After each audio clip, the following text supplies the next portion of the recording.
interesante que me pareció, que por ahí lo puede explicar él después, el mundo de Mafalda, habla del mundo de Mafalda. Luego va hacia otro lugar en donde estamos, se pregunta, y también se pregunta qué pasó con Mafalda, que vamos a ver qué nos dice de Mafalda. Para las personas de nuestra edad, Mafalda por ahí fue alguien muy importante, quizás para los chicos que hay ahora hasta quizás no la conocen, pero es importante que les expliquemos quién fue. Y también se pregunta, ¿y ahora qué? Vamos a ver qué nos dice respecto a eso. La dedicación del libro a mí me pareció muy linda y lo voy a transmitir para luego ya darle paso a él. Él se lo dedica a todos los mansos para que se sumen a esta rebelión. Esperemos conseguir mucha gente que pueda trabajar por la libertad y que podamos en un futuro ser un país libre. Bueno, Rogelio, genial. Me parece bueno, que sigas. Por lo menos no me ha sacado todo lo que tengo que decir. Ya me ha pasado. Bueno, muchas gracias por venir. Disculpen la voz. He hecho todos los remedios caseros y farmacológicos existentes para poder hablar ahora. Este libro es mi tercer libro. Se llama El Imperio de la Decadencia Argentina y tiene el sello de Recargado porque hay un primer Imperio de la Decadencia Argentina, que fue un libro que escribí hace unos 10 años, más o menos. Bueno, y este es ampliado al anterior, porque la historia sigue, los temas en Argentina nunca faltan, entonces lo fui ampliando el libro.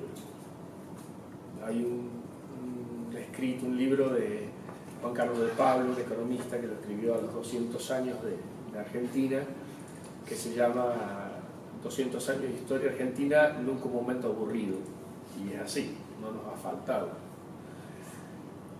Hablabas recién Pablo, acerca de que necesitamos psiquiatras, y me lo decía, iba pensando que sí, seguramente sí, porque creemos o nos sentimos egoístas,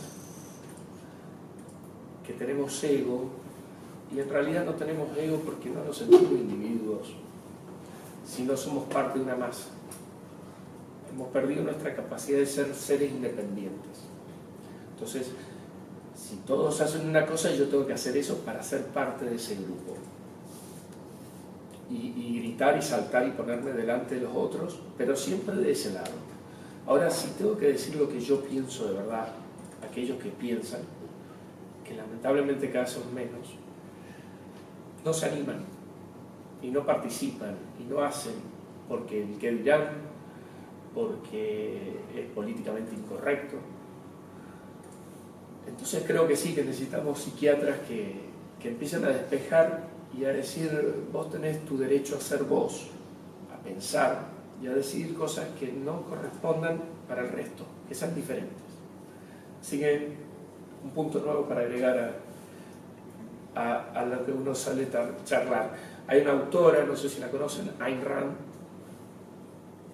que en mi segundo libro, La Rebelión de los Mansos, es una versión bastante más modesta de la rebelión de Atlas, y ella está en contra de la palabra nosotros, y me parece maravillosa porque dice que si la palabra nosotros está antes que yo dejo de valer, y si el nosotros es más importante, el yo es sacrificable. Entonces yo puedo ser sacrificado como minoría delante de la decisión del nosotros. Y tiene que ver de nuevo con este ego que tenemos que rescatar y decir, yo tengo que tener mi derecho a ser yo, y para eso el nosotros tiene que ser posterior. El libro se llama El Imperio de la Decadencia Argentina. El imperio no por el imperio tipo romano, sino por imperar, porque nos impera la decadencia, nos imperan estas formas de pensamiento y de actividad y de acción y de reflexión desde, yo creo, en 1890, yo voy más atrás todavía que Fraga, porque creo que la revolución del parque fue mal terminada, digamos, es como la revolución francesa, empezó bien y terminó mal, y esto creo que también, la revolución del parque empezó bien y terminó mal, terminó en Irigoyen, digamos.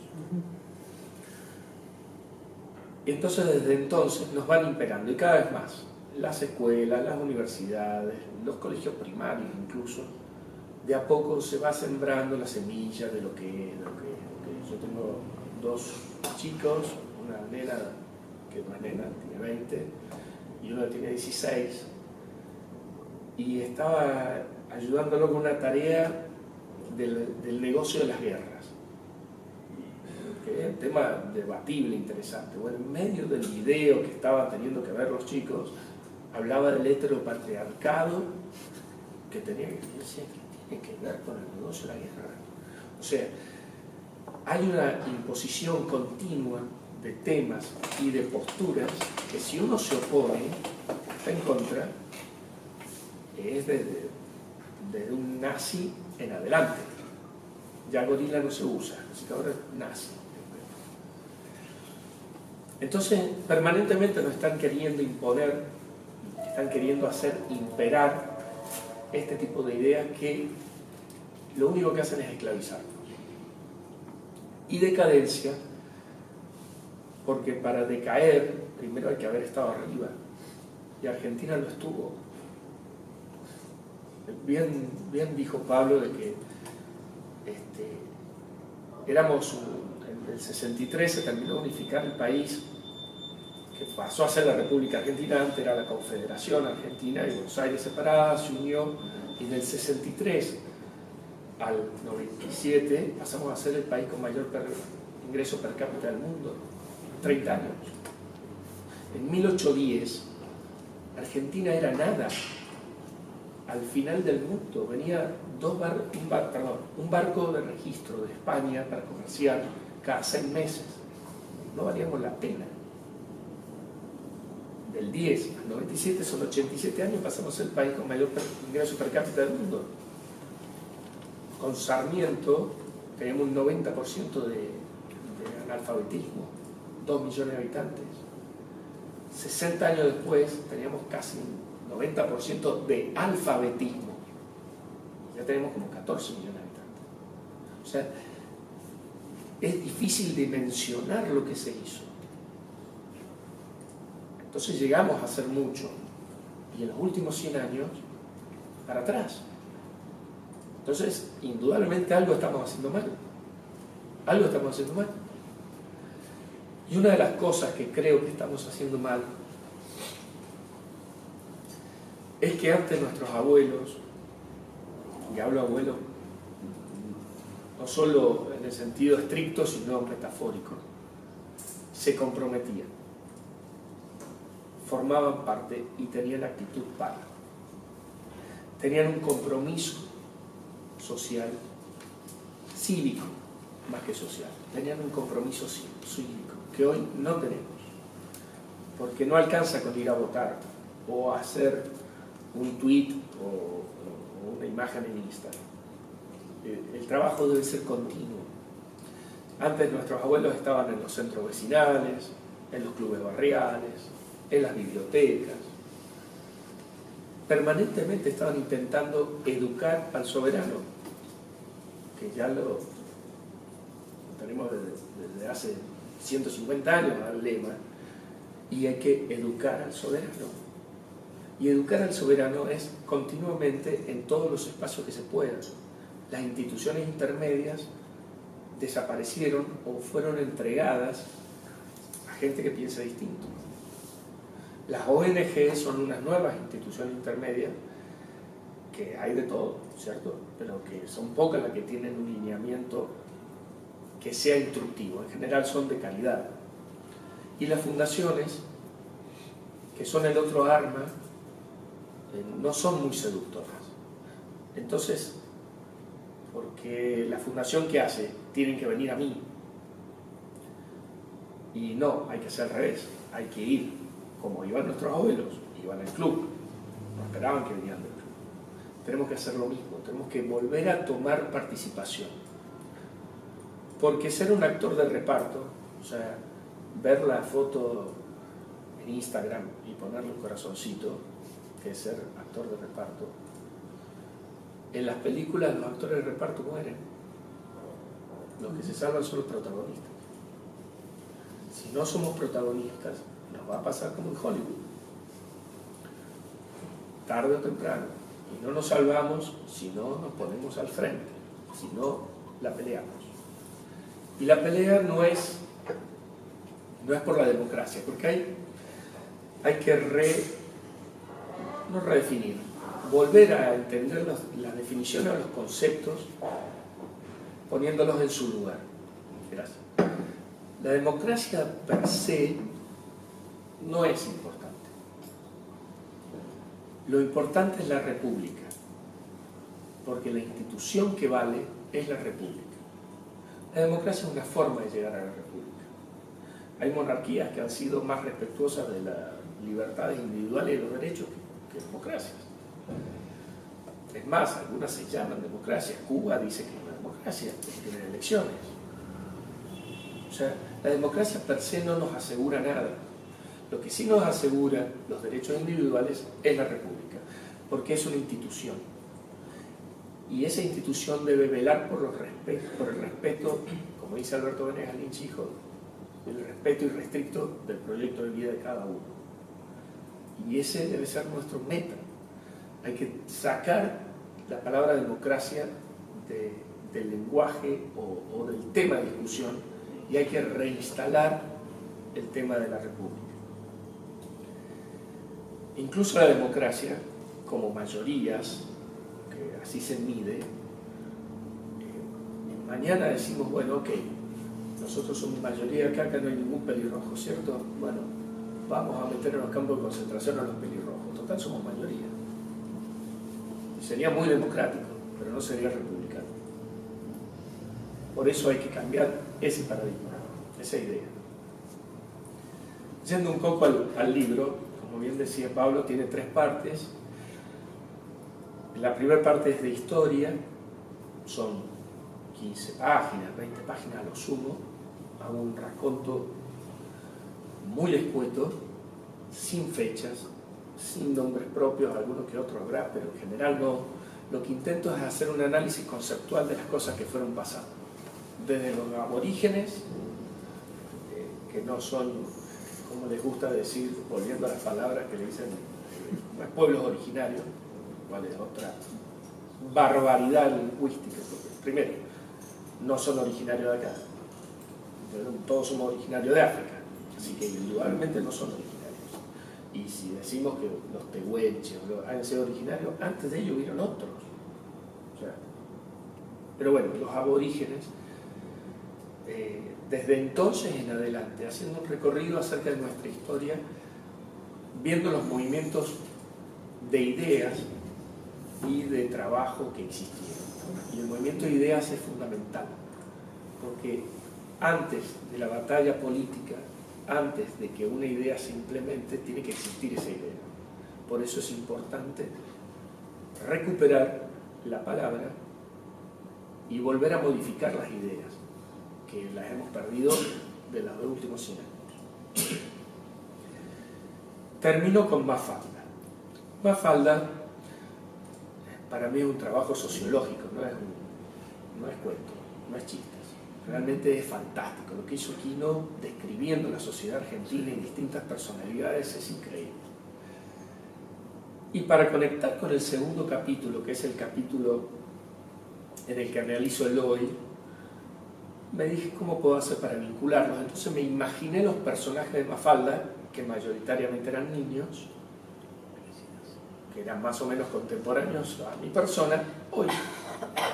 Yo tengo 52, pero cuando lo escribí con 40 años. ¿Qué fueron de sus vidas, de sus ideales, de sus proyectos de vida, si se cumplieron o no, hacia dónde dirigieron? Y es muy simpático, yo creo que quedó muy simpática la forma de saltar de un capítulo a otro. En el capítulo del hoy, bueno, hay varios temas, les leo algunos de los títulos, pero no está, Samuel. Hablo acerca de educación, acerca de del igualitarismo, de la familia. Hay un capítulo que escribo acerca de la moda unisex. Esto lo escribí hace más de 10 años, hablando de la pérdida de las sexualidades. Todavía no estaba todo esto. Hablo de palabras como la lealtad, el nosotros, como dije, la diferencia entre caridad y filantropía, la justicia, lo que implican las elecciones, el igualitarismo. Son todos capítulos cortitos que intento analizar aspectos puntuales de la realidad. A mí me gusta pensarlos como puntapié. Son capítulos de 2 hojas. No voy a explicar todo lo que implica la política o la justicia en 2 hojas, pero al menos pongo interrogantes e ideas para que cada uno empiece a desarrollarse, porque lo que hay que desarrollar, y que tenemos que desarrollar en los jóvenes también, es el espíritu crítico, el entendimiento del espíritu crítico, de saber que las cosas deben ser críticas. Como decía Popper, las verdades falseables, o sea, hay que someterlas a falseabilidad, ver si es verdad lo que se está diciendo, defenderlo, pero someterlo permanentemente a la prueba a ver si es cierto. Ese espíritu crítico se logra solamente si uno incorpora conocimiento y utiliza las neuronas, las hace hacer sinapsis.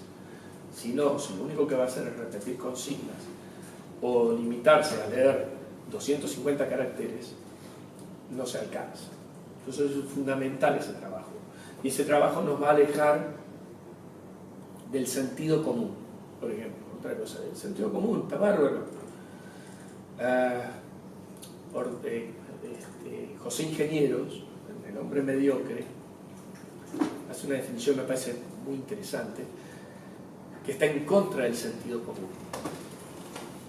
Porque dice que el sentido común es el que es común a todos y es una imposición, es un imperio del deber ser.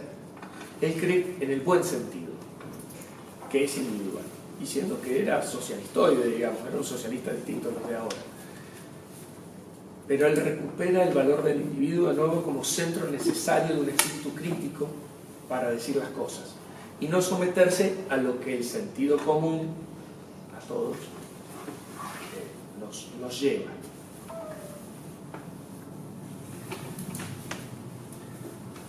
La educación creo que es el nudo.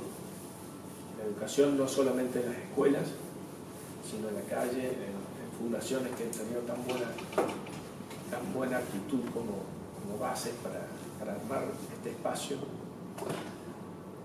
y que nos permite crecer y dar las herramientas necesarias para que el resto crezca.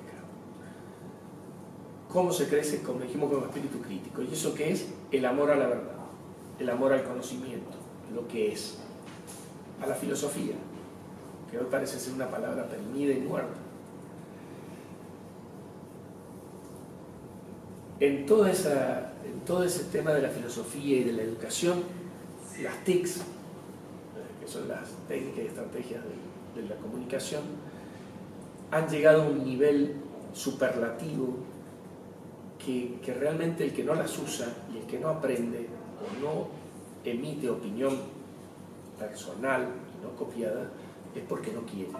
Entonces hay que desarrollar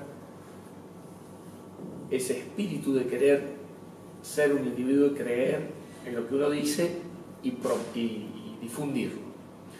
Tanto es así que yo a Pablo lo conocí ahora y cuando voy a otras provincias me pasa exactamente lo mismo, y eso es gracias a las redes, gracias a esa herramienta que es fantástica. Y cuando escribo artículos la gente lo puede leer. Yo hace 40 años, yo soy una persona que no soy conocido, nada. Hace 40 años me hubiera sido imposible hacer esto.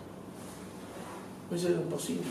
O tener, no sé, en Facebook tengo unos 8.000 seguidores. ¿Cuándo hubiera hecho que 8.000 personas tengan acceso a leer lo que yo quiero que lean? Y no soy yo, lo puede hacer cualquiera. Hay que ponerse, pero lo puede hacer cualquiera. Entonces creo que esa herramienta debemos aprenderla a usar para entender a la educación más allá de las escuelas. La escuela hay que ganarla, hay que recuperarla, la hemos perdido, en manos de gente que no cree en la educación. La muerte total de la educación en Argentina fue con Ricardo Raúl Alfonsín y su congreso pedagógico, el segundo congreso, que en realidad fue el tercero, pero el segundo congreso pedagógico. Alfonsín, el padre de la democracia, fue el homicida de la República. El padre de la democracia, el homicida de la República. ¿Cómo mató la República? Mató la educación con el segundo congreso pedagógico que destruyó la educación, y fue el que puso en el candelero, digamos, al muchacho Zaffaroni, porque hizo que hiciera las reformas en Buenos Aires de la aplicación penal. Así que las dos cosas destruidas en la educación en la Argentina, educación y justicia, arrancaron con Alfonsín.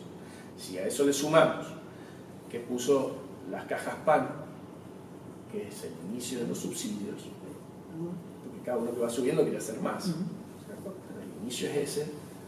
Tenemos 3 puntos que nos muestran cómo rompió la República.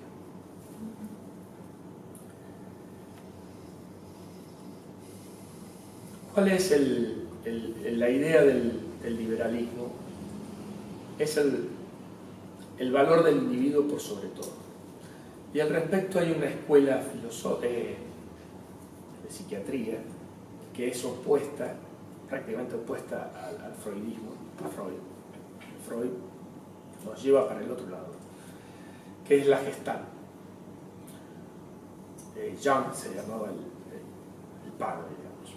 Y tiene una frase que, si bien la tiró por otro motivo, pero yo creo que define fantástico lo que debe ser la acción del individuo en una sociedad, como parte de la sociedad, pero no como una unidad de trabajo, sino como individuos que trabajan en conjunto. Como dicen, juntos pero no mezclados. Y esta frase dice: yo soy yo, tú eres tú. Tú haces lo tuyo, yo hago lo mío. Yo no vine a este mundo a vivir de acuerdo a tus expectativas. Tú no viniste a vivir a este mundo a vivir de acuerdo a las mías. Yo hago mi vida, tú haces la tuya. Si coincidimos, es hermoso. Ese es el secreto. Simple así. No tenemos que tener una subordinación al resto por hacer lo que dicen el resto que hay que hacer.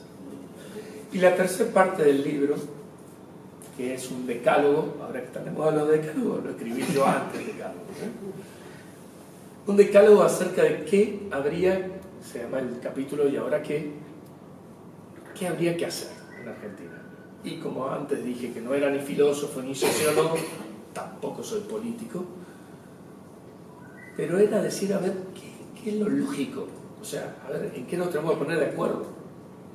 Voy a decir los títulos de cada uno de ese decálogo. Dice: 1. Quienes son cabezas de familia deben asumir las responsabilidades que conlleva el papel de padres que eligieron interpretar. ¿Sí?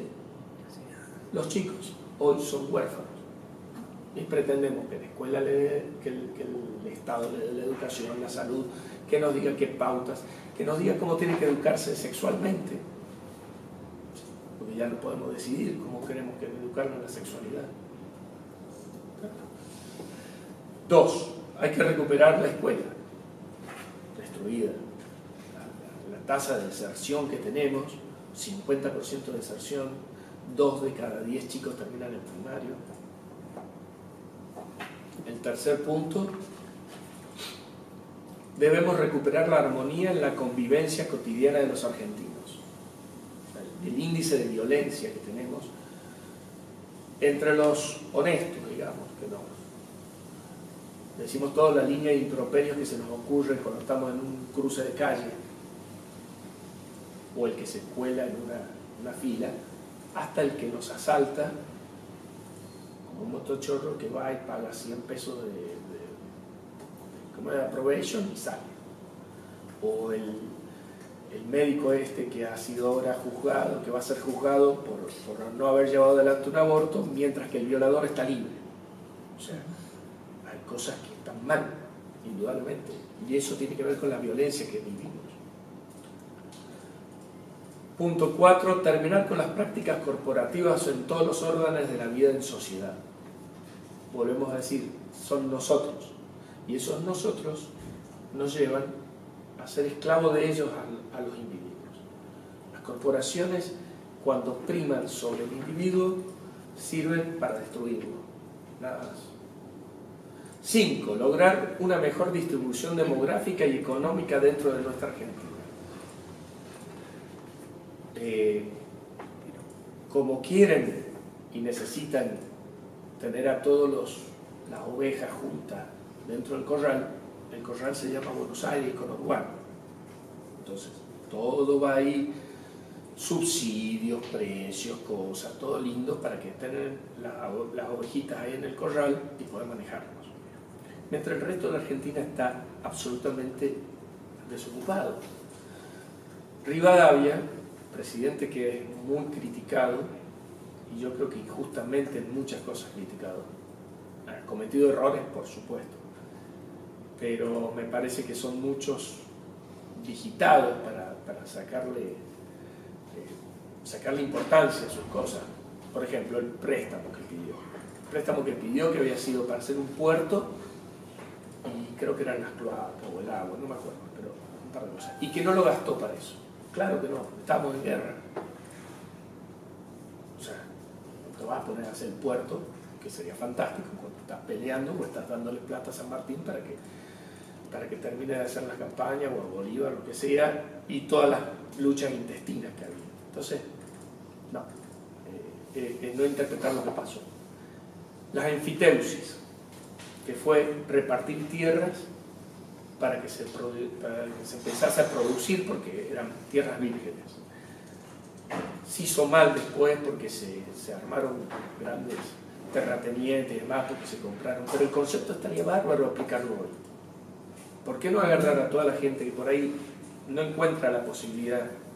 Está en una villa 1114, no sé, 1314, no sé cuál número es el de Buenos Aires.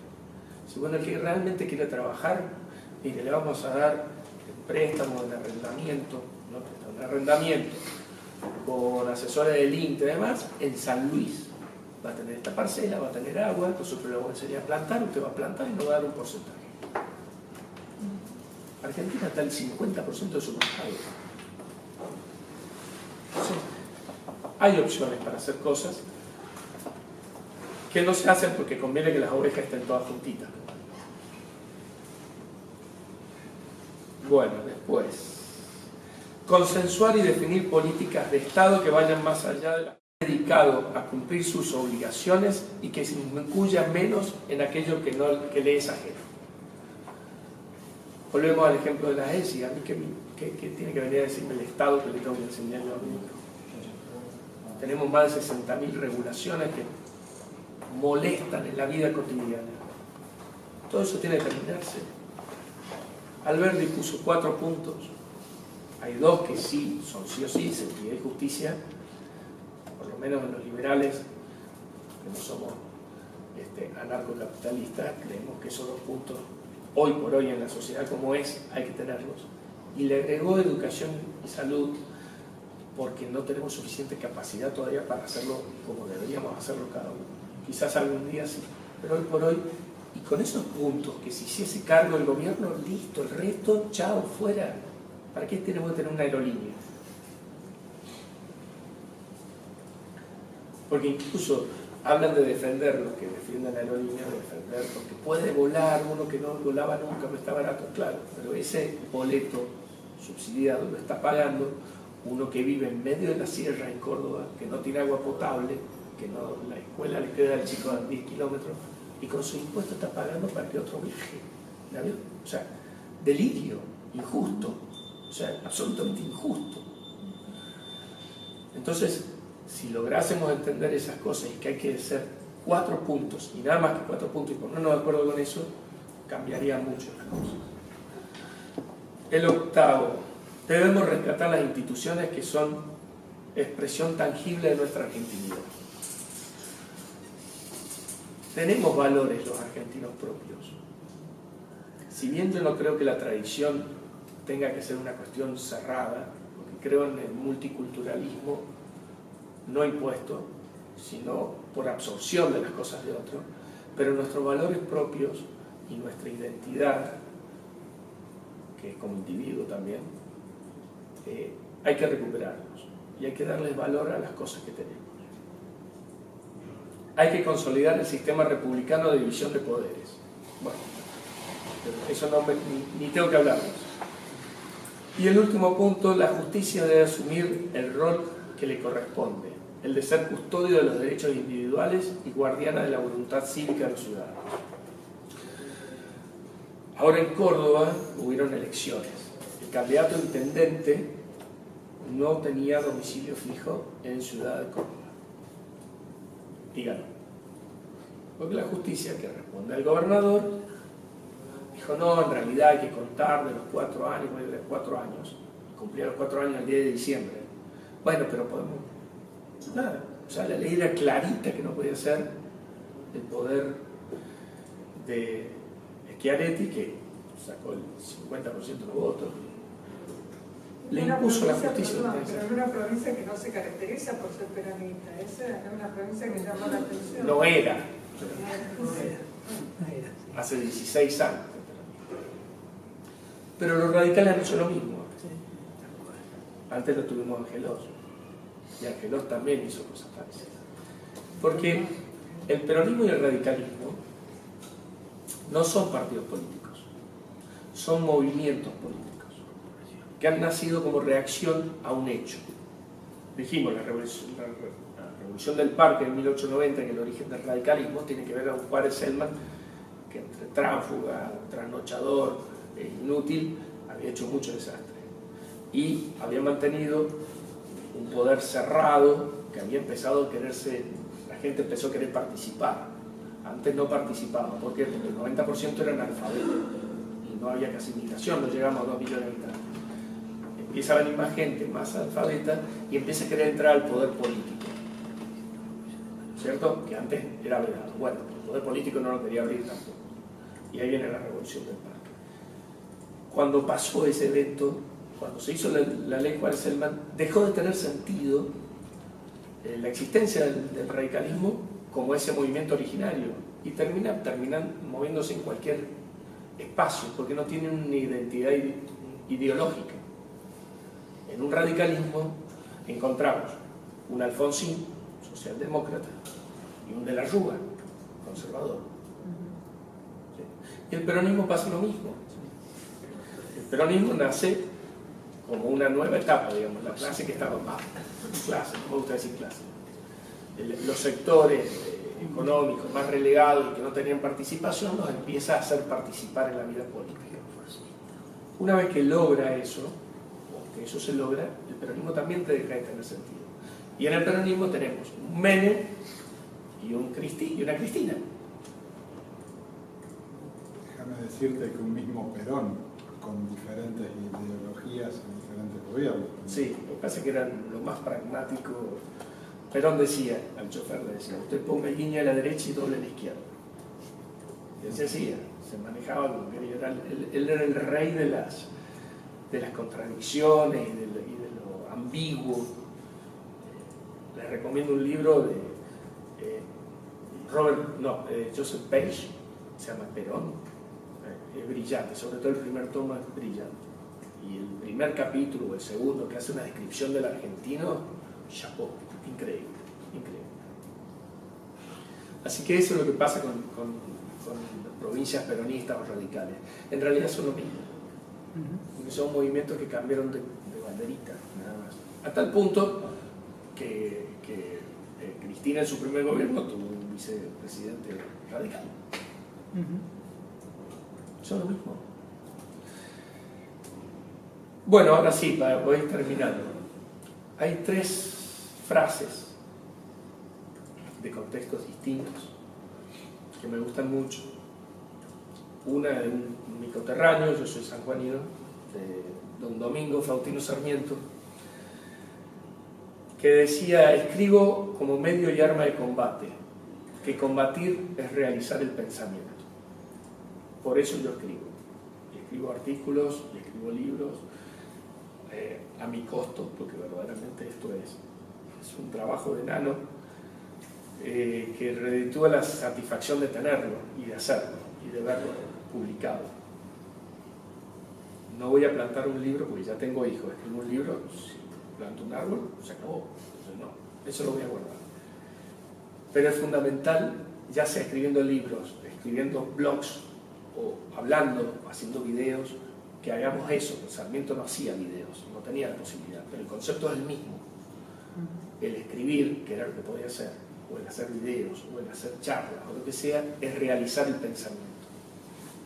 Es el realizarnos nosotros.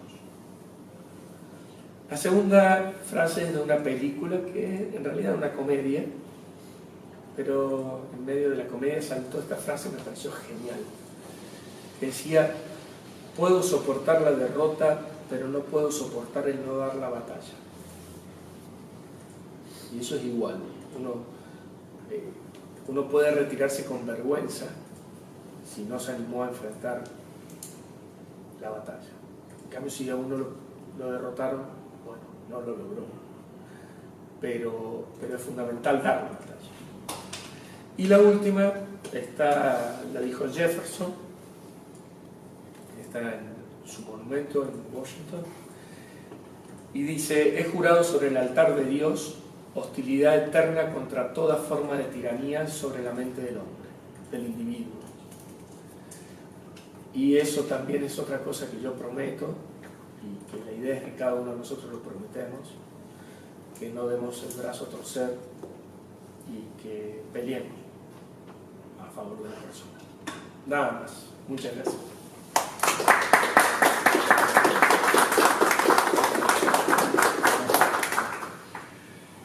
Bueno, la idea es que ahora debatamos un poco las preguntas que quieran hacer.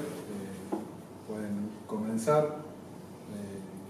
Esto no es un monólogo, es muy aburrido, pero es un monólogo. Así que la idea es que charlemos y intercambiemos opiniones y cosas. Una preguntita, antes Sí. de que preguntas de reflexión, Sí. una de información que me quedó. ¿Qué cambio propuso Alfonsín que destruyó la educación? Varias cosas. Primero sacó las amonestaciones, comenzó con la quita de exenciones, después bajó las notas, primero de 7 pasó a 6, la forma de hacer,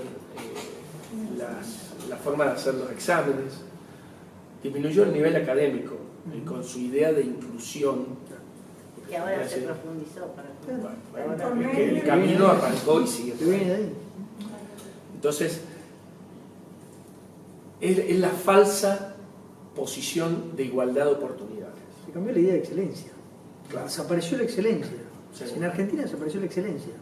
Totalmente. Si antes, no decía, bueno, Desapareció la virtud y la excelencia es una forma de virtud. ¿Sabes cómo igualar para abajo? Que la igualdad de oportunidades, que es una mentira, porque yo puedo tener igualdad en probar, pero de oportunidades no, nunca, por 1000 motivos. A mí me gusta jugar al tenis, bueno, algo parecido al tenis. Pero supongamos que yo digo, no, yo quiero tener las mismas oportunidades que Roger Federer, se llama parecido, yo soy Rogelio. Entonces quiero tener la misma oportunidad, tengo que tener el derecho de tener Roland Garros, bueno, o Wimbledon, que a él le gusta. ¿Tá? Es más, tengo que tener la misma oportunidad en el partido con él. Entonces, para tener las mismas oportunidades, yo más de lo que soy, nunca. Entonces, ¿qué tengo que hacer? Bajarlo a él.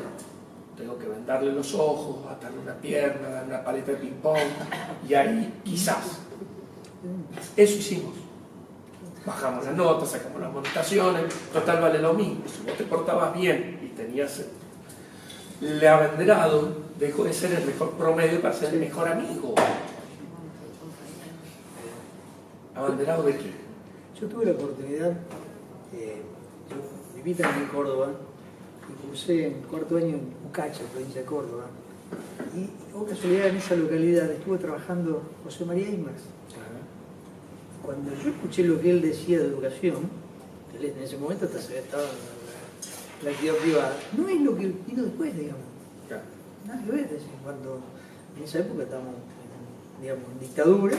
Cuando vino la democracia cambió, el concepto cambió. Digo yo, es que cuarto año no me olvido más, porque bueno, viviendo en un pueblo, Claro. ¿cuándo vas a escuchar a una educadora de la talla de Ima? Jamás, bueno, justo está en el pueblo. Y después cambió totalmente, pero totalmente. Me pasó con mis hijas después. Sí. Sí, sí. Nada que ver. Y cuando decía de justicia también, nos acordemos que Alfonsín tiene la foto con la servilleta con los jueces, ¿no? Y hablar del Pacto de Olivos, no sigamos hablando. ¿Sí? O sea, el padre de la democracia fue el homicida de la República. De Sí, todos yo creo- modos, no por defender a Alfonsín, pero si lo comparamos con Menem y los demás, creo Bueno, que está bien. un santo. Sí, sí, sin duda, si lo comparamos con, no sé, con Rosas, también. Pero, ¿por qué no lo comparamos con Sarmiento? Ah, O lo comparemos con Roca, o con, no sé, Sáenz Peña, o sigamos, Yo quiero hacer, Avellaneda, Pellegrini. Con eso tenemos que compararlo, que era lo que hicieron en la Argentina. yo quiero hacer un comentario y después una pregunta. Primero que a mí me parece que esa idea que está instalada de que Alfonsín fue el padre de la democracia, para mí es uno de todos los mitos que andan dando vueltas. Alfonsín simplemente ganó las elecciones en el 83. Si hubiera ganado Luder o quien sea, todos estarían diciendo que es Luder padre de la democracia o lo que fuera. Se ha instalado un mito que, bueno, supongo que el equipo de él, el consejero político de él lo había instalado en ese momento y quedó. ¿Puedo interrumpir un No es más que un mito. Eso, una opinión mía, una opinión personal. Y segundo, no comprendo bien por qué vos opinás que la idea de democracia hay que desecharla y sí mantener la idea de república. O sea, no se pueden mantener las dos cosas. ¿Por qué la democracia, al menos cuando yo te escucho, parecería ser que democracia implica sí o sí pasar por una topadora de los derechos individuales y no puedo haber democracia y respeto a los derechos individuales al mismo tiempo? Es una buena pregunta. Hay muchos pensadores, muchos filósofos más avanzados que yo. Sí. Incluso Aristóteles, ese muchacho, que cuando hablaba de democracia, él hablaba directamente de demagogia. La interpretación de democracia de él era demagogia. Estoy hablando de Aristóteles. Y de ahí hay muchos más. Sí, yo también amo la democracia, me gusta. Creo que es la forma de gobierno menos mala que tenemos. Estoy de acuerdo. Pero no tiene que ser nuestro centro de atención. Nuestro centro de atención tiene que ser el fin, que es la república. La herramienta para ese fin hoy es la democracia. Pero vuelvo a decirte, hay monarquías. Inglaterra, ¿sí? Es una monarquía representativa, no es una democracia tal cual, y respetan los derechos mucho más que nosotros. ¿Sí? O España. ¿Sabes? Entonces, yo también amo la democracia, pero entiendo que encierra un peligro muy grande. Que es un peligro que hay que pelearlo permanentemente. Y la forma de pelearlo, me parece, es sin perder de vista cuál es el fin, que es la república. Mientras entendamos que el fin es la república, la democracia va a servir como herramienta. Ahora, si nos olvidamos de la república y nos centramos en la democracia, y todo es la democracia, porque ¿qué político escuchan hablar de la república? Todos hablan de la democracia, porque es la herramienta. Y ahí se pierde. Ese es el tema. Si me expresé mal, es factible. No es que esté en contra de la democracia, pero no es lo más importante.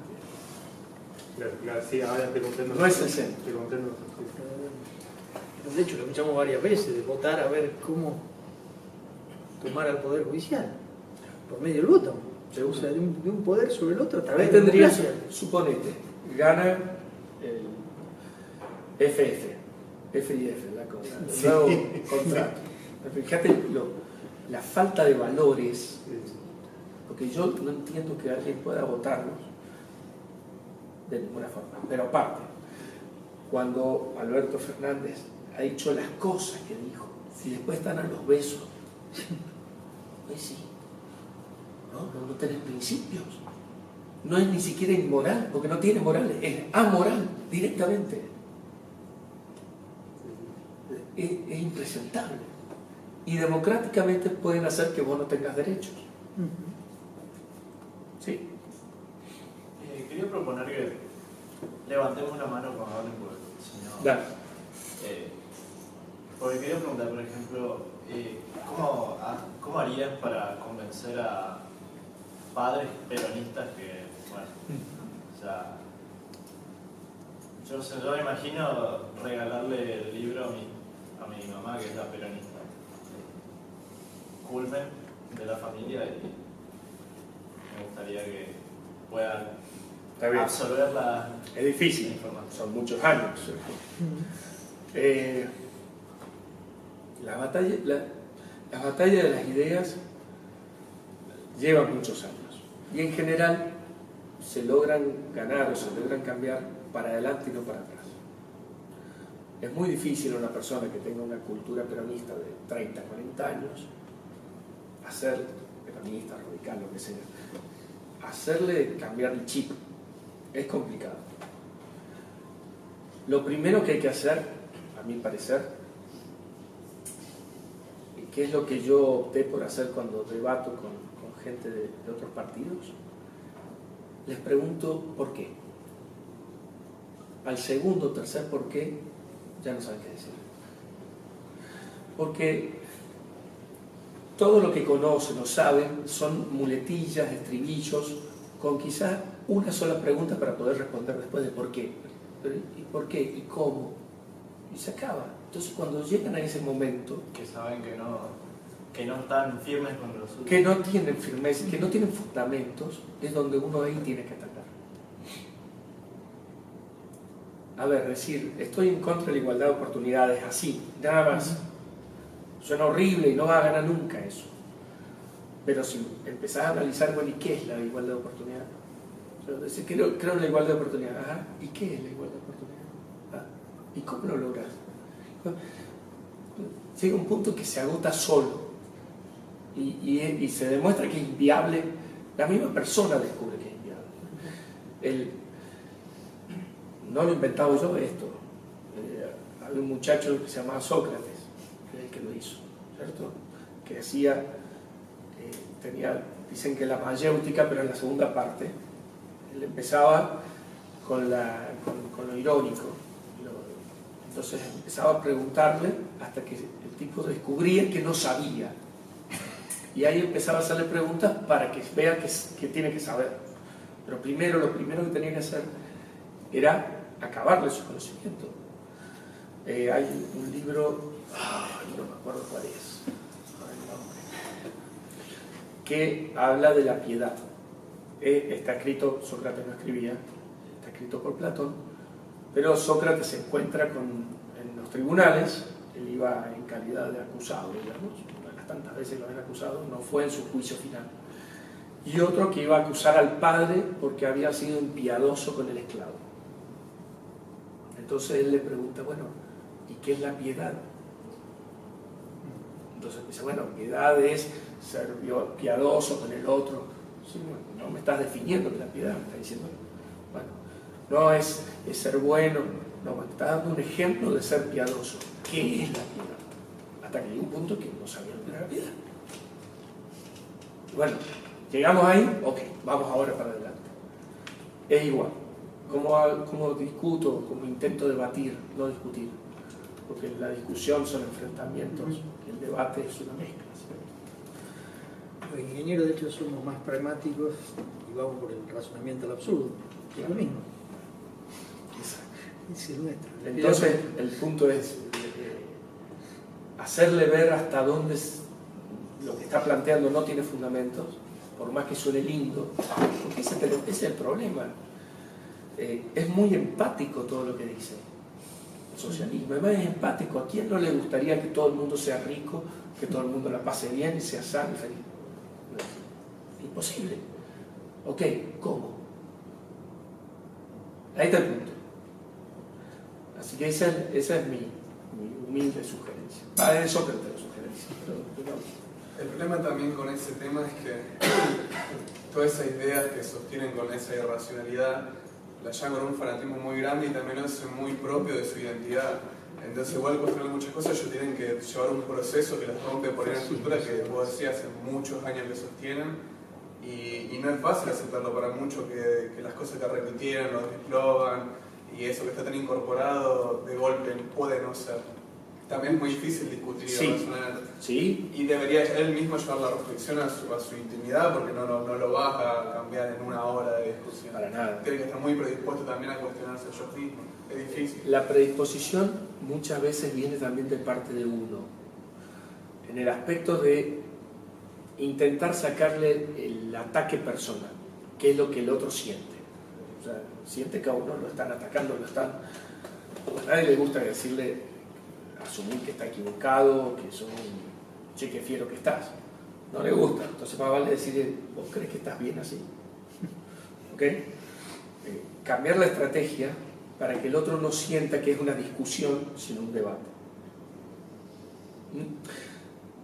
Pasa lo mismo con el progresismo y sobre todo con el postmodernismo, que es un tema atroz.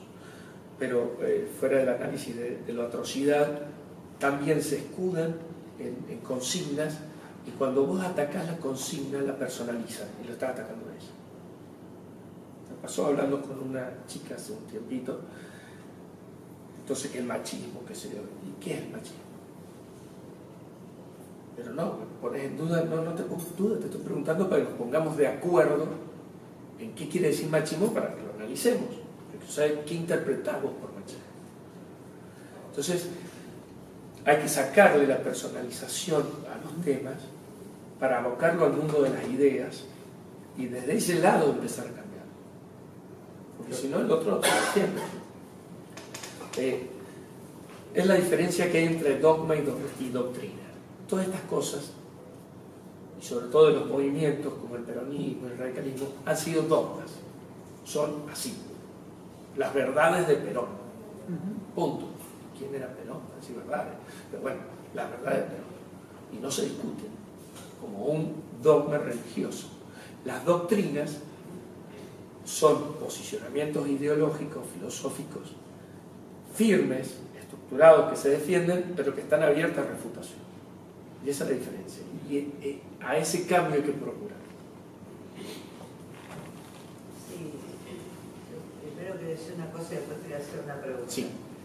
El problema de lo que decía acá el muchacho, Alfonsín, el padre de la democracia, yo creo que parte de la base de un problema que tenemos los argentinos, que hasta que no lo solucionemos va a ser un poquito complicado, es la idea de generar mitos. O sea, acá se generan mitos. O sea, Sí. yo empecé a hacer política en 1979. La democracia llegó porque, no porque los argentinos hubieran generado, porque éramos 4 imbéciles que hablábamos de democracia, de república, de la constitución, éramos 4 imbéciles en todo Rosario. La democracia llegó simplemente porque un milico loco se le ocurrió ir a invadir una isla a ¿cuánto? No sé cuánto está, 10.000 kilómetros, más o menos. Y como estaba el mito de que los militares eran, o sea, cae el mito de los milicos, o sea, porque pierden más, entonces ahí se genera, la gente se autogenera el mito, el pueblo se autogenera el mito de que derrocó a una dictadura, o sea, y avanzó hacia ahí, y a partir de ahí éramos todos los argentinos, gente democrática, buena, o sea, la misma gente que había estado aplaudiendo en la plaza un delirio de los milicos, eran los mismos que después O sea, son todos, acá vamos armando un mito, arriba del otro mito, y arriba del otro mito, y así. Y Alfonsín, el padre de la democracia, ¿viste? Y casi no lo te digo, casi vos no podés criticarlo, porque si vos criticás a Alfonsín, Dios mío, vos le empezás a decir, Alfonsín aceptó, o sea, desde la izquierda, ni siquiera discutiéndoselo desde posiciones más liberales de derecha, decía, a ver, estaba el caso Olmo, Alfonsín aceptó la deuda entera, habíamos, la mitad de la deuda no tenía papeles para demostrarlo. Alfonsín aceptó la deuda completa, cuando hubiera sido el único que, o sea, en ese momento, mamita venía de una dictadura, decía, bueno, no, a ver, veamos qué debemos, a ver cómo lo pagamos, pero no todo, muéstrenme los papeles, ni eso. Digamos, entonces nos vamos haciendo mitos de que Alfonsín esto, después nos hacemos el mito de que él no sé qué, y en realidad la sociedad es muy poco lo que genera. O sea, Pedro se hace el mito y se autocree, digamos, de qué hizo, qué sé yo. Mi pregunta va a otro lado. Me acordé de eso porque hace una época muy terrible, aparte, personalmente. En 1982, para la gente de mi edad fue, y para los que no queríamos, los que veíamos que eso iba a terminar, que iba a ser terrible, bueno, o sea, fue un año muy horrible. Decir, bueno, construyamos ciudadanía. Vamos al presupuesto participativo. Esto es nuestro, esta plata es la que se nos designó para que los ciudadanos decidamos, vamos, la discutimos, las ganamos. Y poner el otro día, o sea, la otra vez filmamos un video con las deudas. Y te digo, me pasó algo terrible. Hay gente que hace años que está en la vecinal, que no hemos peleado, decía, filmamos el video y decíamos, no, pará, de nuevo. O sea, decían, porque las obras que nos prometieron, yo decía, no, cortá, no prometieron nada. O sea, dentro de la regla del juego que ellos nos fijaron, nosotros las ganamos. Claro. O sea, no nos prometieron, la ganaron, le pusieron número de partida y la pusieron en el... O sea, jugando en el... O sea, ni siquiera desde afuera proponiéndole cosas locas.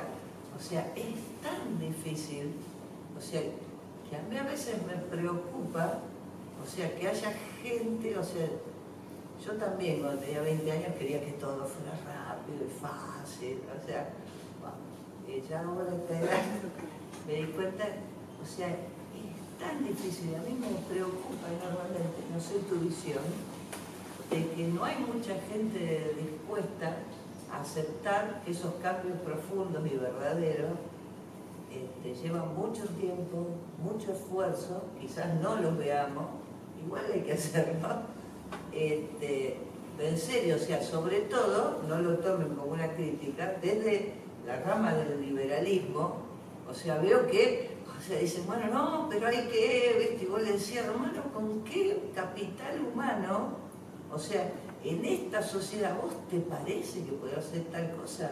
Si no podés modificar no sé qué, que se te incendia el país, te corta la calle, o sea, creo que no se regula de que esto es muy difícil por lo que somos los argentinos. No sé si pensás muy distinto, si te parece una barbaridad. No entiendo la desazón, porque también pasa. A mí desazón no me agarra nunca. Sí, a mí sí, hay veces que sí me da desazón y bueno, soy taurino, somos muy cabezones y le damos, pero a veces sí, uno siente que se le aflojan las piernas y dice otra vez. Yo también en el 81 tuve el honor de visitar una comisaría para andar haciendo pegatinas, así que también conozco de aquella época. Con respecto a ese punto de los mitos, que es verdad, porque tenemos mitos de música, como Gardel, lo que sea.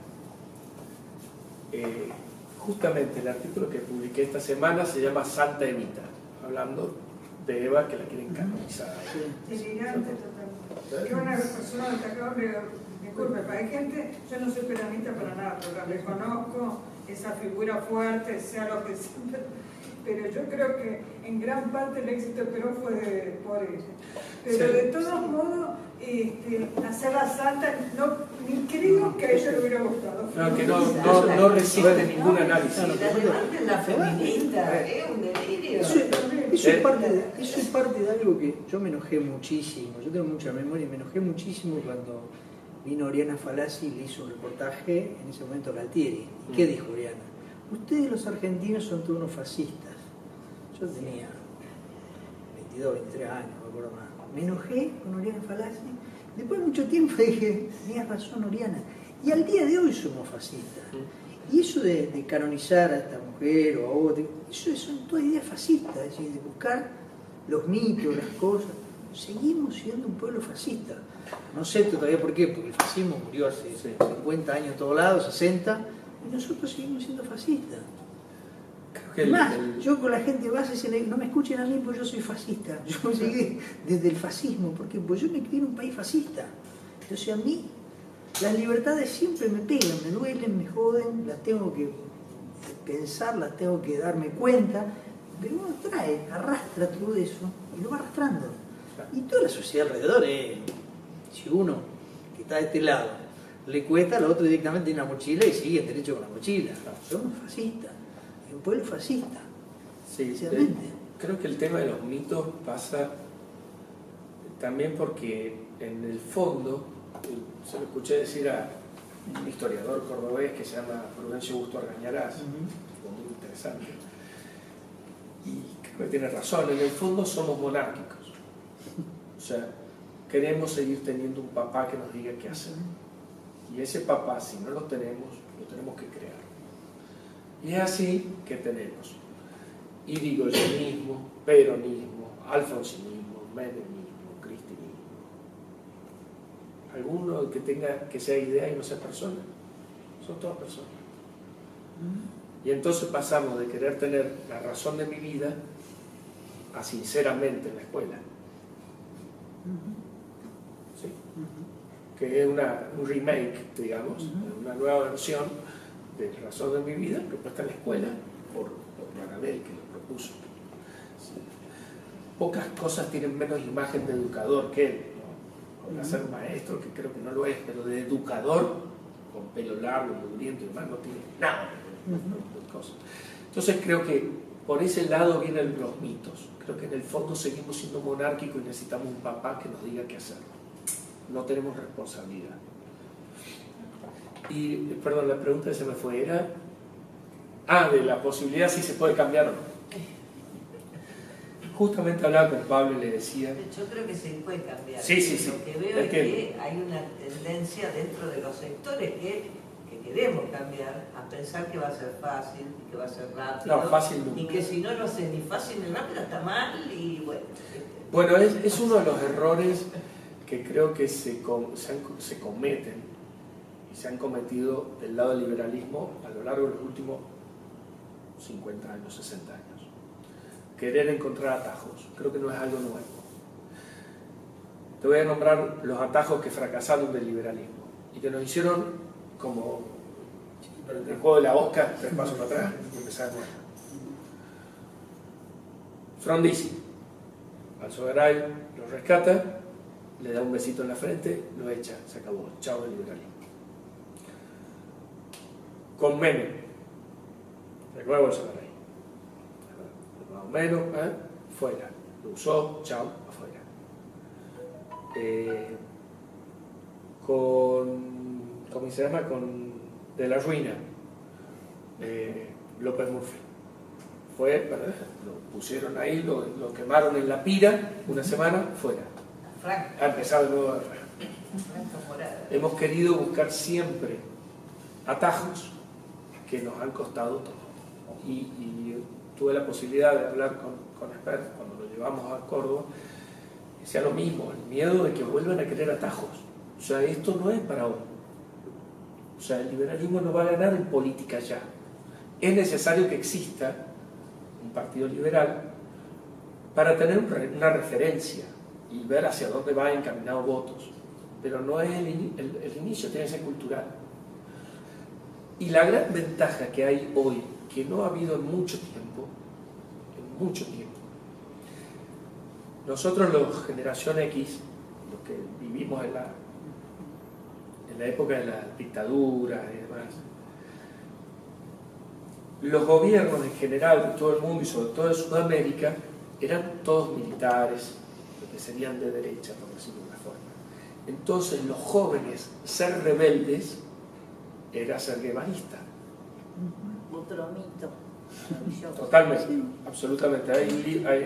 Nicolás Márquez tiene 2 libros escritos de él, brillantes, de desperdicio. Pero eso era ser rebelde. El adolescente, el joven que quiere ser rebelde, es oponerse al sentido común, digamos.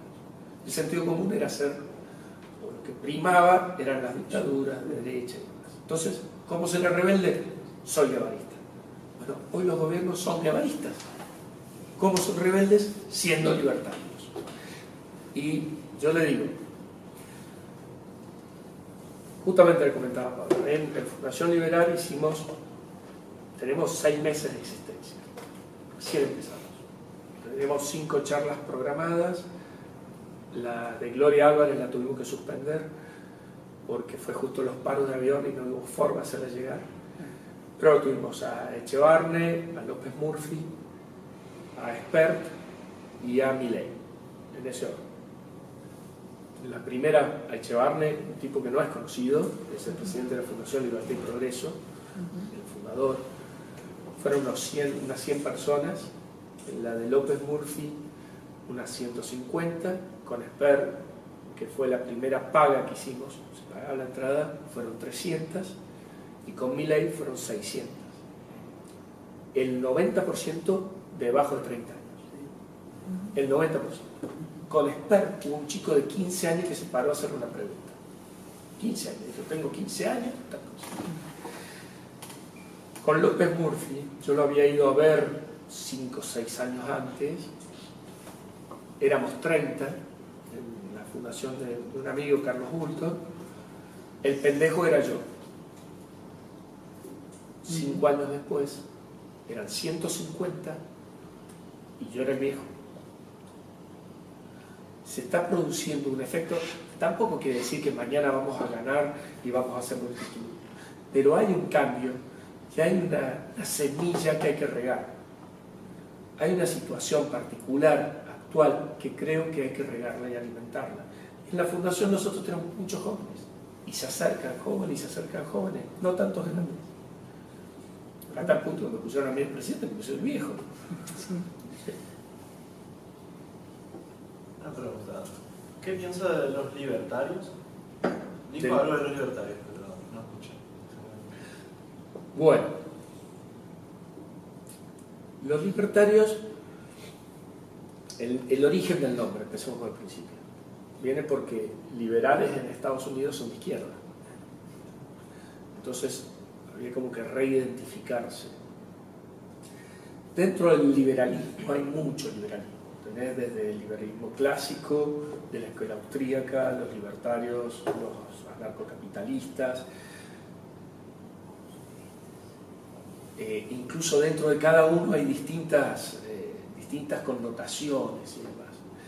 Lo que nos une a todos, creo que es el derecho individual, el respeto al individuo. Y ese tiene que ser nuestro norte. Después podemos debatir si compartimos algunas cosas o no. Por ejemplo, los libertarios en general, muchos no creen en que la escuela, la educación y la salud tengan que estar, no dictada, pero sí, por lo pronto, financiada en parte por el Estado. Yo creo que hoy, lamentablemente hoy, es necesario. Creo que hoy es necesario. No hay, porque si no los padres no mandarían a los chicos a la escuela directamente, tendrían los subsidios. Punto. Entonces creo que transicionalmente la forma de implementarlo, creo que el sistema de voucher es lo mejor en ese sistema hoy. Pero creo que por ahora el Estado no puede hacerse ausente de eso. Me encantaría que sí se hiciese. Hay un randiano, que es otra rama también, y dentro de los randianos también están dos corrientes que se pelearon hace mucho tiempo, que dijo una definición al respecto, me pareció brillante. Se llama Diego López Colombo, es de Paraná.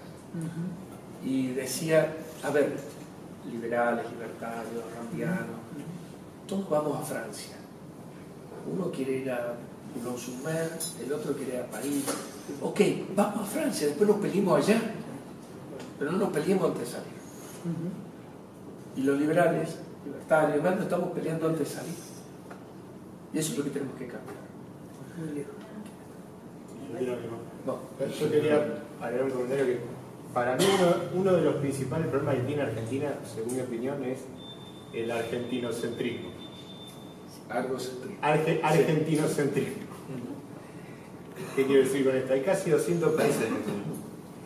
Y yo, al menos todos los debates que veo, ya sea en televisión o por las redes sociales, y sobre que tal o cual cosa no se puede cambiar por X o cual motivo, y yo digo, hay un montón de países en el mundo, hay un montón de experiencias para ver, ¿por qué no vemos esas otras experiencias y a partir de ahí tomamos las cosas buenas y desechamos las malas para poder incorporarlo y así cambiar, ¿no?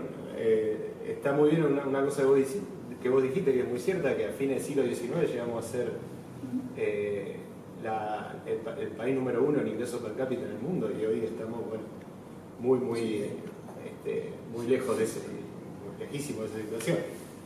O sea, hay pero una enorme cantidad de países que nos pasaron por arriba y sobre todo en los últimos 30 años.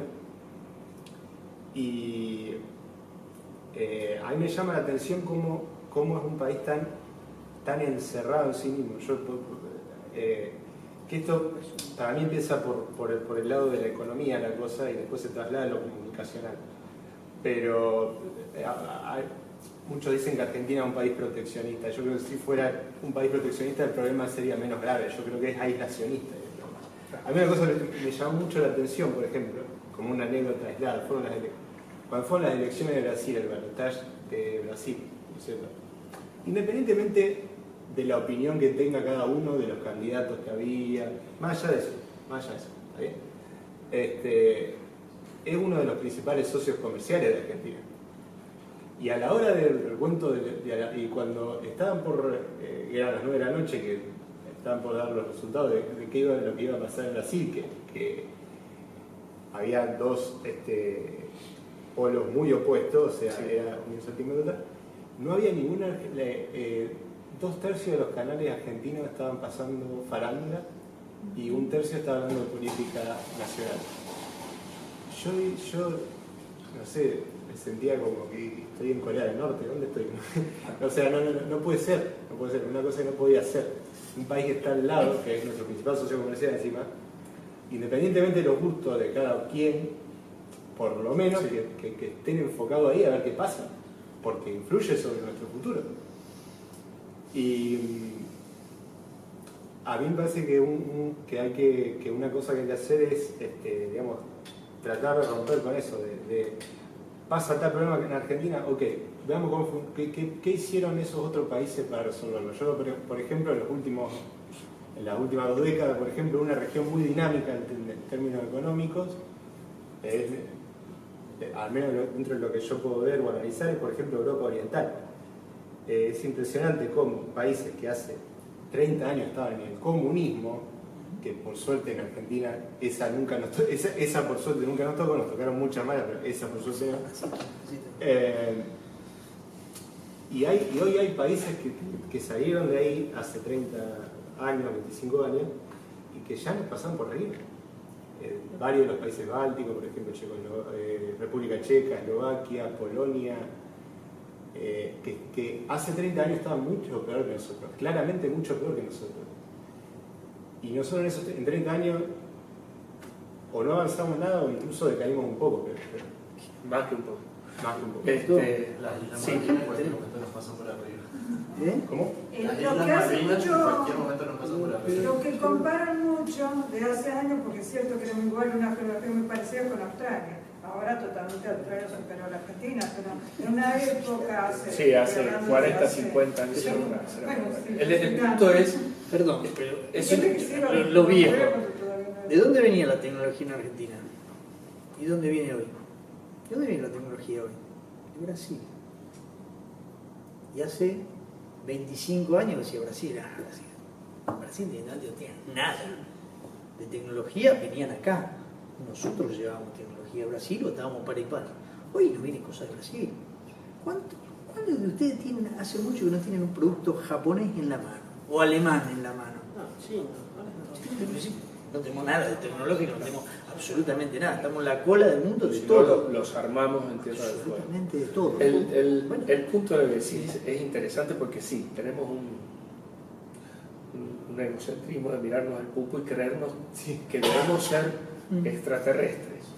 ¿Por qué? Porque cada vez que uno le explica, podemos aplicarlo, los japoneses hicieron, los japoneses son, los alemanes, no, los alemanes tampoco, pues los australianos, no, los chilenos, los tenemos al lado, no me digan que somos distintos. Claro. No, pero no.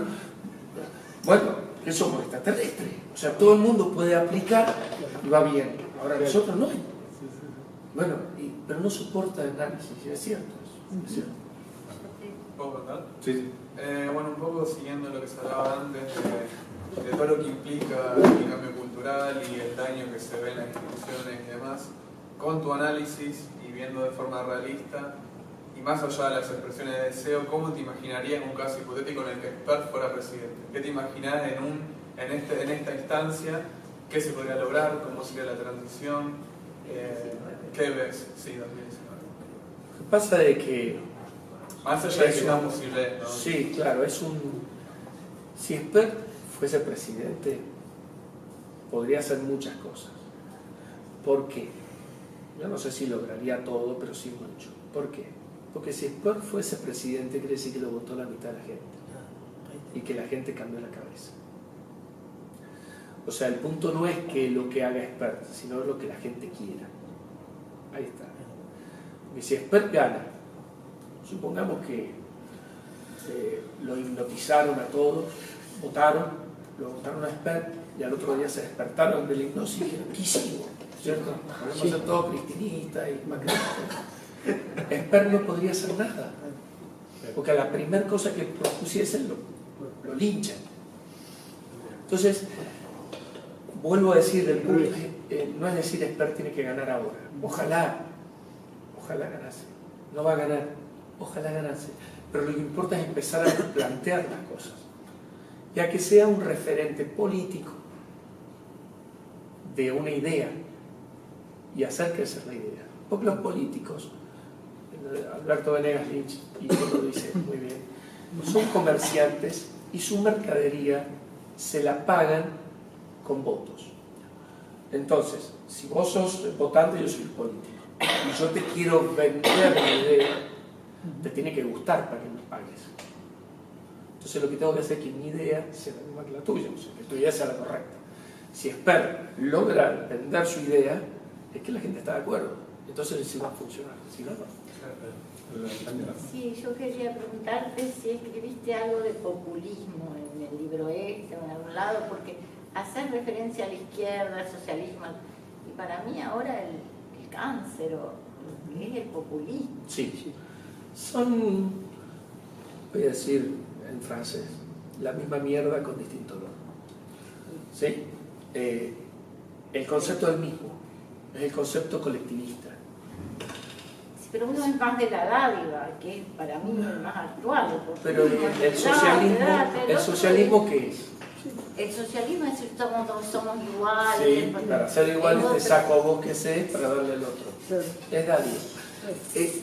Es distintas formas, pero el fin, el fundamento ideológico, filosófico es el mismo. Le saco al que más para el que menos. Vamos a ser todos iguales. El populismo es eso. No sé si es tan así, porque el otro dice somos todos iguales, que ya cayó por su propio peso, que no somos todos iguales, por algo cayó el muro y lo que sea. Y esto es no. Yo soy el Estado, yo soy bueno, yo te doy, le saco al otro, te doy. Desde Robespierre en adelante eso se viene aplicando. Es más tosco, probablemente esto es más tosco que antes, pero creo que conceptualmente es lo mismo.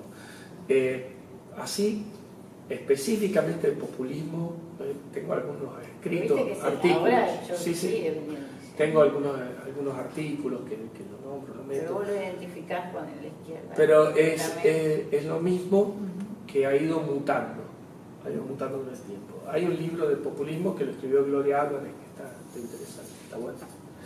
Es más, perdón, Ortega y Gasset, cuando escribe La rebelión de las masas, es un primer pasito entendiendo de lo que es el socialismo, el populismo. Es muy lindo el libro. Sí, primero agradecer una charla muy interesante. Vale. Vamos a comprar el libro porque es bueno ver la historia Está bien. para saber cómo viene todo, son los cimientos. Hacer un comentario respecto de que yo creo que si los liberales difunden las ideas con claridad y contundencia, es importante, hay que hacerlo. Yo doy clase en la Universidad Pública de Derecho Constitucional, leemos las bases de Alberti, y los chicos tienen 19 años, están en el segundo año, y cuando leen calmado, escuchan, se entusiasman, abren los ojos, ven otra idea, y se sacan el chip. Sí, estoy coordinando acá, no quiero hacer propaganda, pero bueno, estamos tratando de hacer partido libertario en la provincia. Y mi pregunta es la siguiente, siendo ya futuro, ¿no es cierto? Supongamos que es reelegido, si se presenta el actual presidente, ¿no es cierto? Que la gente dice, bueno, es como tomar aceite de ricino, como dijo Alzogaray, vamos a votar mal menor para evitar otra vez a la déspota arrogante, asfixiante, votamos a este. ¿Existirá alguna posibilidad de que cuando las papas quemen, ¿no es cierto?, porque esto estalla, él haga un viraje y diga, bueno, me paso al liberalismo o va a seguir con más populismo? ¿Qué le parece? Yo no creo, yo no soy un analista político, no puedo decir desde mi opinión individual. Yo no creo, probablemente, a ver, primero, se lo lleva puesto la realidad y hace lo que le pide la realidad hacer, aunque se tape la nariz. Probablemente haga algunos gestos y algunas maniobras, que es lo peor que nos puede pasar a los liberales, porque después lo identifican como liberal, como Menem, ¿no es cierto? Porque hizo las privatizaciones mal hechas, necesarias, pero mal hechas, entonces es liberal. O Martínez de Oz, que no sé ni por qué dicen que es liberal, porque nada, uno se rebana la cabeza pensando qué cosa puede haber sido, y nada. Bueno, entonces, aparte que creo que sería peor para nosotros, no creo que cambie al liberalismo. Aparte debería cambiar al señor, a don Marquitos, como primer medida, ¿no? Realmente impresentable. Ha sacado lo poco bueno que tenía, lo ha sacado y ha dejado lo peorcito. Por ahí hago Sí. un comentario, yo me Claro. meto un poquito. Me parece, en base a lo que vos preguntaste, respecto a cómo convencer a tu mamá que es peronista, que vaya a ser liberal, quizás en base a algo que hemos hablado con él antes y a la ideología en sí, me parece que no es necesario que convenzas a tu mamá de que cambie. Me parece que es más importante que convenzas a los chicos que van a la facultad con vos, por ejemplo. Eso es más importante que por ahí convencer a tu mamá. Obviamente que no vas a dejar de tratar de convencer a tu mamá, eso se cae de maduro y en tu rebelión contra los padres probablemente sigas insistiendo. Pero me parece importante eso y lo que decíamos antes, que hoy es rebelarse, es ser liberal y mostrar que eso es lo que hay que hacer, o sea, y lo que nos va a llevar a ser mejores en definitiva, porque el liberalismo, si tiene algo muy importante, es lo moral, y eso es lo que tenemos que trabajar. Me parece eso, y también una forma de vender el liberalismo es lo moral, inclusive para tu mamá. Me parecía un comentario interesante para hacer porque creo que lo que tenemos que ver es el futuro y del pasado solo aprender, porque no lo vamos a cambiar. Lo que sí podemos cambiar es el futuro. Le voy a completar lo que dice, porque no lo que debo decir porque suena horrible, pero yo lo voy a decir porque lo dije yo, así que no tengo problema. Desde un punto de vista utilitarista, 30 años. vos convences a un compañero tuyo y tenemos 50 años. Claro, de hecho la izquierda en Argentina perdió la lucha armada y ganó la lucha cultural en la Viéndolo universidad. hasta desde un punto de vista utilitarista. La izquierda en Argentina perdió la lucha armada y ganó la guerra cultural en la universidad, que es justamente donde está hoy. Sí, claro. Volviendo al tema del liberalismo y todas las peleas internas que hay.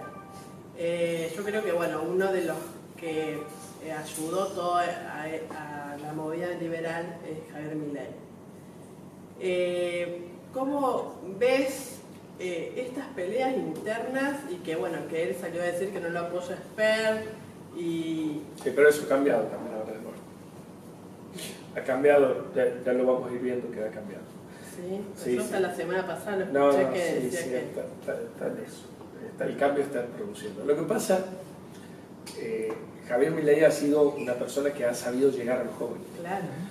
Ha Con utilizado su un carácter, lenguaje, con sus personajes. un lenguaje, porque yo tengo, como digo, hija de adolescente, una hija de 20, y por ahí me dan ganas de ponerle jabón en polvo en la boca cuando me escucho hablar, porque los chicos están hablando así, horrible, pero lo hacen. Entonces uno intenta corregirlo, decir, puedo decir lo mismo de otra forma, pero no es lo que dice. Entonces Milei usa ese lenguaje, entonces se sienten identificados, porque haber metido 600 personas pago, y la mayoría jóvenes, escuché a un economista hace 5 años lo decían, y le decían, ten pedo, no hay forma.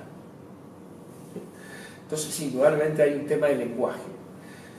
Lo que tiene, me parece, Javier Milei en contra es que es demasiado Impulsivo. impetuoso, iba a decir. Políticamente correcto. Eso comparte con Domingo calentón. Sarmiento, ¿cierto?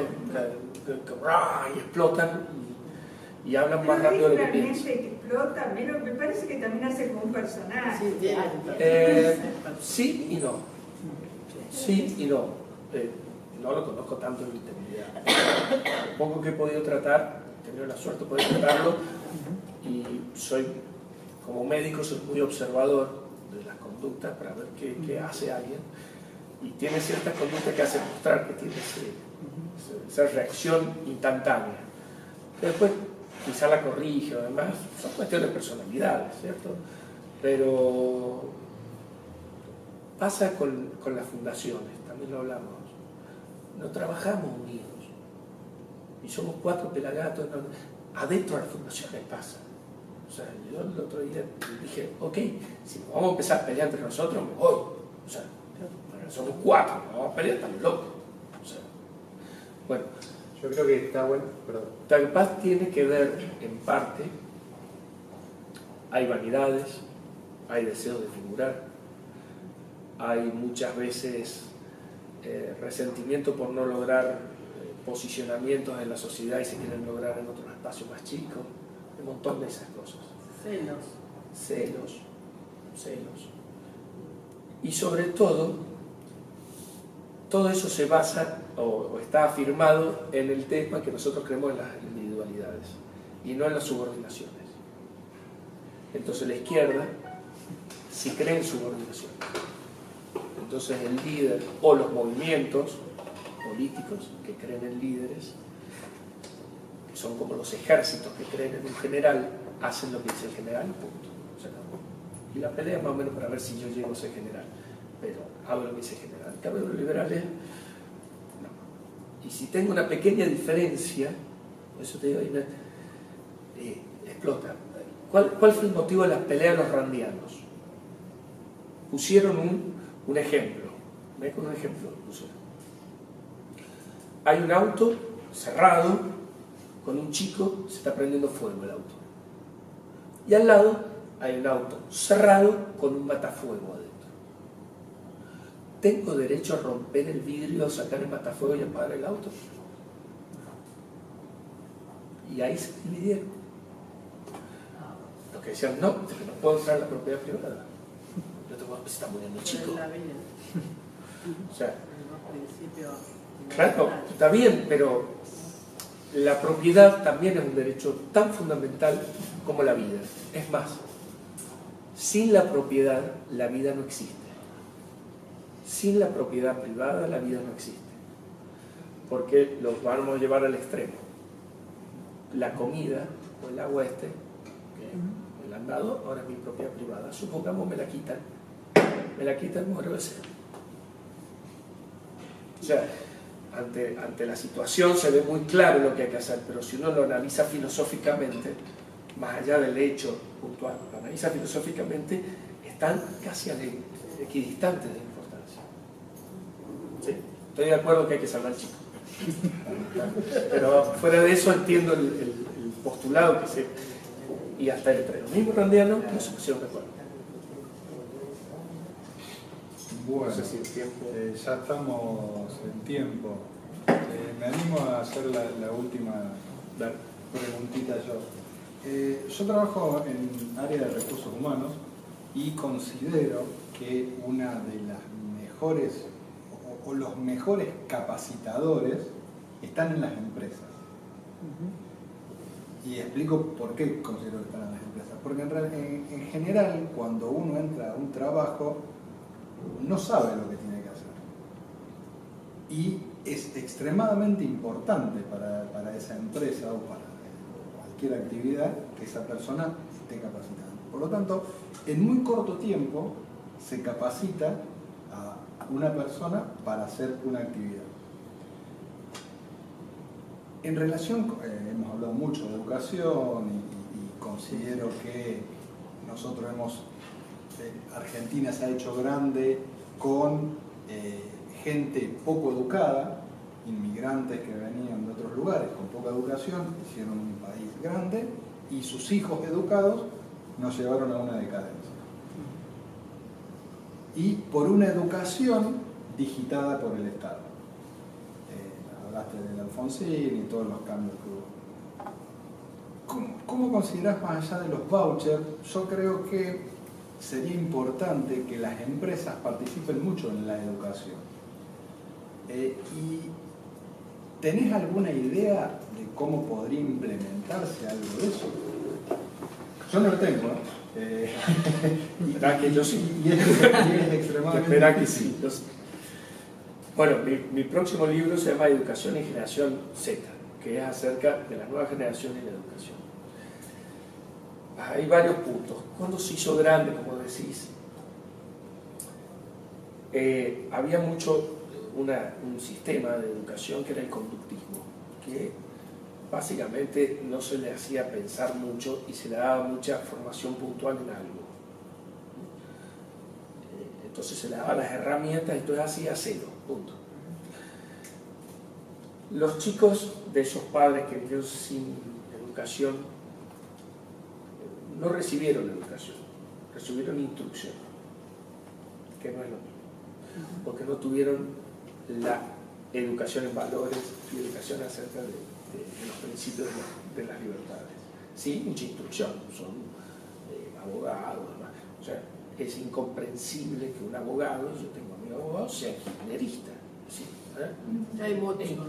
Claro, o sea, si vos sos abogado y crees en las leyes, en la justicia, y vos ves que hacen los mamarrachos, no podés ser, ¿no? Es incompatible. Entonces, indudablemente está instruido, pero no está educado. Que las empresas tengan que entrar en la educación, sí, es factible. Pero yo creo que el tema pasa más por los medios, y volvemos a la computadora. Yo creo que hoy casi todos pueden ser educadores. Y hay que potenciar eso. Así como pasamos del conductismo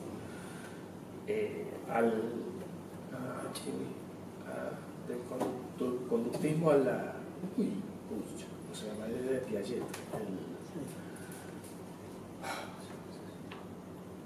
Bueno, ya me va a salir. Constructivismo. Pasamos al constructivismo, en el cual el constructivismo como idea pedagógica está bárbara, pero cuando lo llevaron a la filosofía y creían que todo se construía, entonces el hombre se construye y ahí le erramos. Por eso falló, yo creo, el constructivismo. Ahora estamos en el conectivismo y hoy todos podemos ser docentes. Hay una universidad digital que no tiene docentes. A nivel mundial no tiene docentes, todos se enseñan entre sí. Entonces creo que ese es el verdadero potencial. Probablemente las empresas tengan que trabajar en base a eso. ¿Cuál es una de las escuelas más grandes a nivel digital que hay? Es Khan Institute. ¿Lo conocen? Hay un instituto Khan Institute. Es creo que es hindú, creo que es indio, o sea, creo que es de la India el hombre. El tema de que tenía unos sobrinos que vivían en Estados Unidos que no había forma de que aprendieran matemáticas. Entonces él empezó a mandárselos por video desde la India, creo que era de la India, estoy casi seguro, y empezó a enseñarles. Y los chicos le tomaron la mano, y como les gustaba, empezaron con los compañeros. Y entonces ya le dijeron que lo suba a YouTube a los videos. Y el tipo subía los videos de YouTube.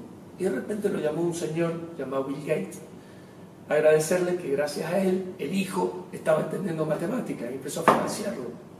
Y ahí apareció.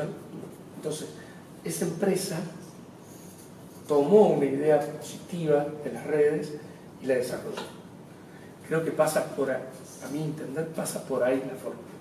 No la empresa en sí puede enseñarle puntualmente sobre lo que hace, y eso está bien, sería algo más técnico, pero yendo más a la base y al origen, lo pienso por ese lado. Bueno, ya estamos en hora de cierre antes que no he hecho. Nuevamente agradecerle a las personas que vinieron y bueno, está el libro para quien lo quiera comprar. Bueno, muchas gracias.